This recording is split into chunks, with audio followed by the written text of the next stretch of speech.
that have Confederates and friends that come after him as well. Let's take a commercial break here. We'll be right back with Trevor Aaronson. Fascinating information here. The book is, let me pull this up here, The Terror Factory, Inside the FBI's Manufactured War on Terrorism. And that book is available on Amazon.com. I got a link on the OppermanReport.com blog and also in the Opperman Report bookstore. We'll be right back with more of Trevor Aaronson, The Terror Factory, Inside the FBI's Manufactured War on Terrorism.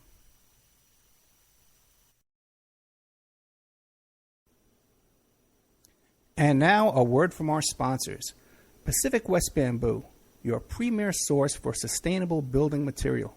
They provide construction-grade and craft-grade bamboo material for all your indoor, outdoor, and gardening needs. Contact them for event planning and display building as well. 503-839-8126. Or you go to their new website, pacificwestbamboo.com. Or you can contact them on Facebook at Pacific West Bamboo. That's 503-839-8126. Amanda from Pacific West Bamboo was our first sponsor. She's been so good to us, so please support her in return. I want to make everybody aware of our new members section at www.oppermanreport.com. You can go there and sign up for a monthly, quarterly, or yearly subscription. You can even purchase episodes one by one. You get full access to brand new original content, new guests, new uncensored interviews, my own investigations and reports, and we're going to be adding sections with documents, images, police reports, either provided by myself or by my guests, or for my own investigations, my own reports. So you can go to OppermanReport.com and you can sign up there tonight. You can start listening tonight. Strawman. I want to mention Strawman. Strawman is a band out of Toronto, Canada. They're good friends of the Opperman Report. They're a trio of guys who share the same mindset most of us here do, and they put that energy into their words and music.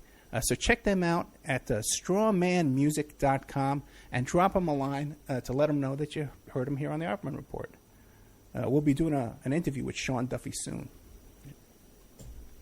You can get an autographed copy of my book, How to Succeed as a Private Investigator, by visiting my PI website, emailrevealer.com.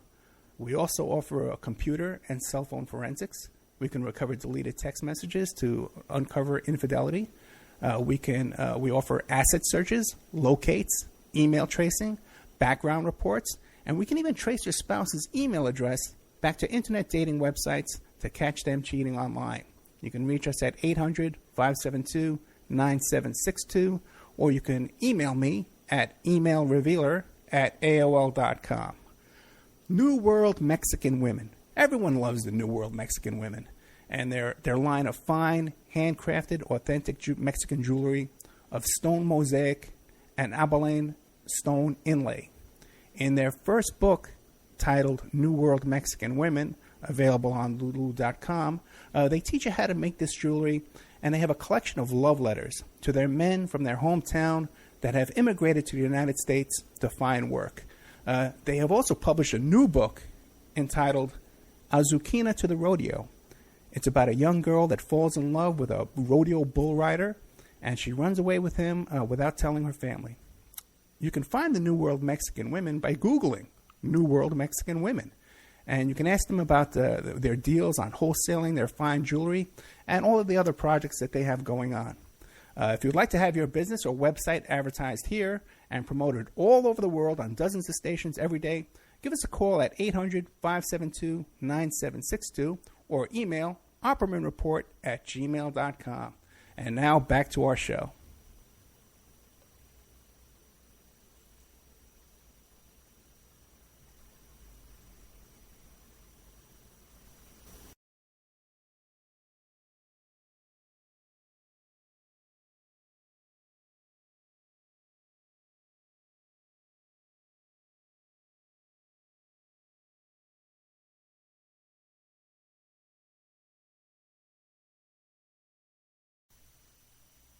Okay, welcome back to the Opperman Report. I'm your host, Private Investigator Ed Opperman.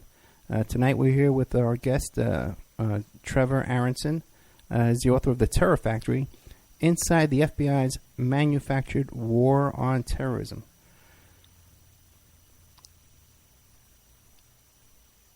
So, Trevor, we were talking about how these guys are making a ton of money, and it's in their interest to find patsies, and they're not afraid of these guys and that kind of stuff. Besides, since September 11, 2001, have you gone back before then and examined cases previous to that time? No, my research is really limited to the FBI's counterterrorism program after 9/11. I mean, obviously, and I write about this in the book, how things turned around. I mean, prior to 9/11, there was counterterrorism was not seen as a good place to be for an FBI agent. It was the place that you went to see your career kind of stall. It wasn't the number one priority by any means. Organized crime, financial fraud, those were areas that the FBI spent a lot more time in prior to 9/11. After 9/11, that all switched, and the FBI overnight became an intelligence gathering organization rather than what it was before, which was an organization that investigated crimes after they occurred. That said, I mean, there are some interest, and this is not my area of expertise, but there are some interesting stories of the FBI's use of informants in the first World Trade Center bombings, for example. But the use of informants as they're being used today in counterterrorism operations is a departure from how they used to operate counterterrorism operations, and so it's something very new and not that applicable to how the FBI operated in counterterrorism prior to 9/11. Yeah, that's the one I was thinking of, the 93 World Trade Center bombing. I just had a guest on, I guess about 3 or 4 weeks ago, and we did the whole show about that one case, and he really outlined intelligence fingerprints all over just about everybody who was involved in that plot. Did you find similar?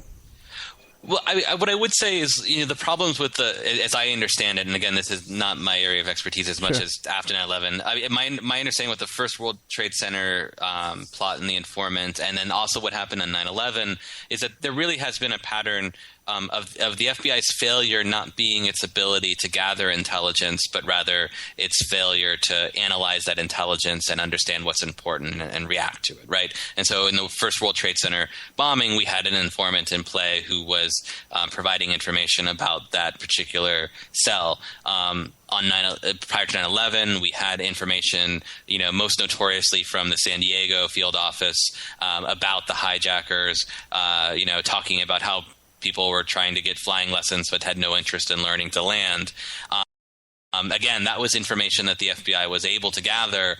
It just wasn't able to analyze it and put it together in time to make decisions that might have kind of made history a little bit different.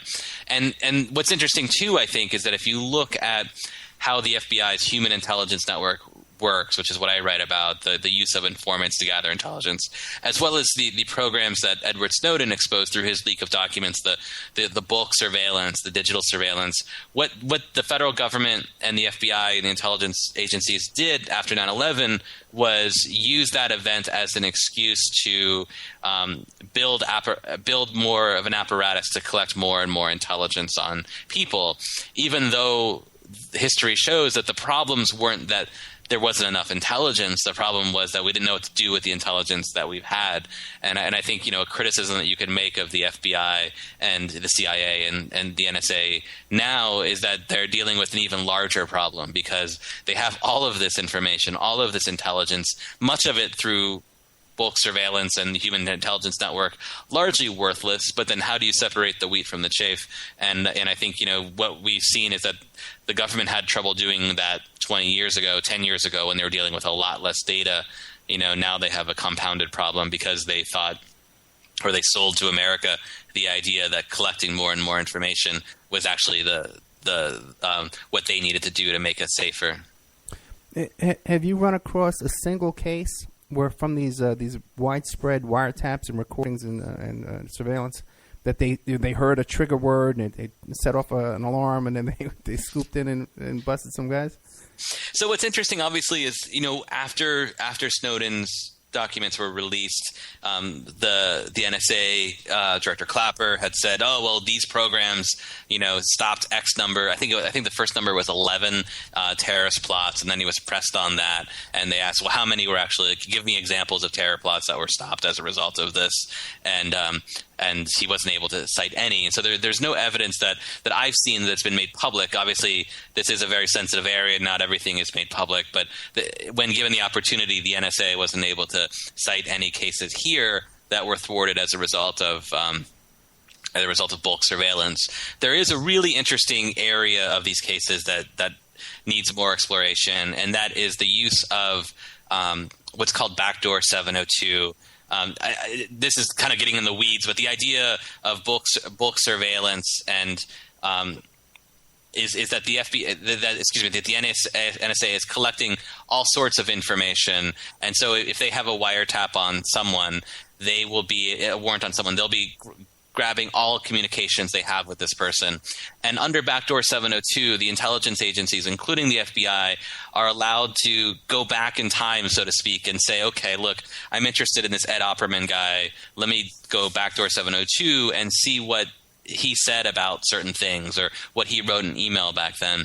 And there is the government has been forced in recent years to come forward with when it's used information from warrantless wiretaps in any way. And there are several sting cases where they've admitted to using this, but the evidence was never provided, and it's unclear what they were doing. And one of the possibilities is that they found someone who was communicating internationally with someone who may or may not have been involved with terrorism, but it may have been two people talking about things that the government views as being sympathetic to terrorist organizations, and that they were then using that as a way of identifying targets for sting operations. So they, through the bulk surveillance program, find someone who is saying something, granted First Amendment protected, but otherwise saying something that the FBI views as sympathetic to terrorists, and then they would assign an informant to get to know him and say, hey, let's see if he's really dangerous. And then when they ultimately prosecute him, they have to tell the courts, yes, we did use some of this NSA information, but we don't have to tell you what it is. And that's really been kind of a difficult thing to assess of how much it was being used and how they're using this kind of information. That said, there's still no indication that any of this information stopped an attack. If anything, it just helped them identify people that maybe could be easily targeted in these sting operations. An example of an effort to get at this is there was a case involving a man named Mohammed Osman Mohammed in Portland, Oregon. He was involved in a plot to bomb a Christmas tree lighting ceremony in Pioneer Square in downtown Portland. And his lawyers have, including now an appeal, have tried for years to try to force the government to turn over why it accessed what it did and how it was used. But right now, all we know is that some of this information is being used is being used in the investigation of counterterrorism sting targets. We just don't know to what degree they're using this information and how they're using it. And like you said before, hardly any of these cases are going to trial because they plead guilty. Absolutely. Yeah, that's a great point to make because my research is often hindered by the cases that do not go to trial. And by that I mean so much of the information that I'm able to use, the name of the informant and how much money he was paid and the interaction between the informant and the target of the sting operation, if they don't go to trial, I get a very limited picture of that. If they go to trial, I get the full picture in a sense.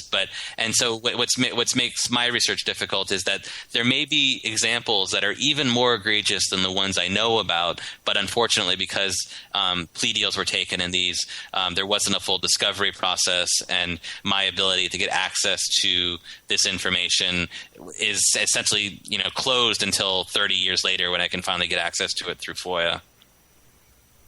And that brings up the whole idea of imagine how many of these investigations these informants are working on, these little sting operations that are pretty much unsupervised. These guys are just doing that on their own to make extra money. Imagine how many of them just go nowhere, and they just keep trying to egg the guy on, and he can't get anything. He can't even get like a rudimentary admission or a complicit statement. No, that's absolutely true. I mean, it is kind of interesting to think about how many times you've had